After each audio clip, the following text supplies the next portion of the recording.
Mix and Move hija t-tema tal-edizzjoni ta' din is-sena tal-Ġimgħa Ewropea għall-Mobilità li se ssir bejn is-16 u 22 ta' Settembru. Inizjattiva bilan li tħeġġeġ użu ta' trasport differenti għal bżonnijiet differenti. F'konferenza tal-aħbarijiet kien spjegat kif għal din l-okkażjoni kunsilli lokali u għaqdiet huma msejħa biex jipparteċipaw f'kompetizzjonijiet u jorganizzaw attivitajiet u miżuri kemm tul dik il-ġimgħa u oħrajn permanenti. Fil-każ ta' Bormla, dawn il-fondi intużaw fi proġett li nbeda f'Novembru tas-sena li għaddiet.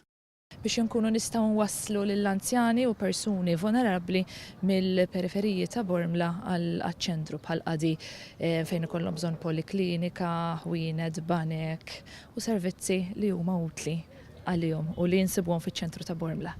Min-naħa l-oħra, il-Kunsill ta' Haddingli jinsab fi stadju ta' tendering għal proġett ieħor. Fejn ser ninstallaw żewġ stazzjonijiet fejn ħajkunu l-ewwel xorti tiegħu f'Malta fejn ikonna l-e-bikes li jkunu qed jiċċarġjaw dak li jkun jista' jiġi jikri r-rota idur bija mbagħad ovvjament jerġa' jiġi jpoġġiha lura.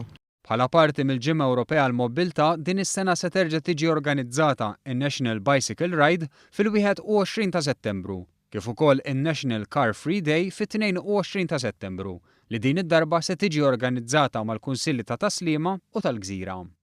Il-Ministru għat-Trasport Ian Borg innota kif il-Gvern għaddej b'numru ta' inizjattivi favur trasport aħjar, inkluż trasport pubbliku, fejn innota li fil-waqt li fl-2011-2012 kien hemm 23 miljun passiġġier li jagħmlu użu mit-trasport pubbliku, illum dan tela għal madwar 50 miljun.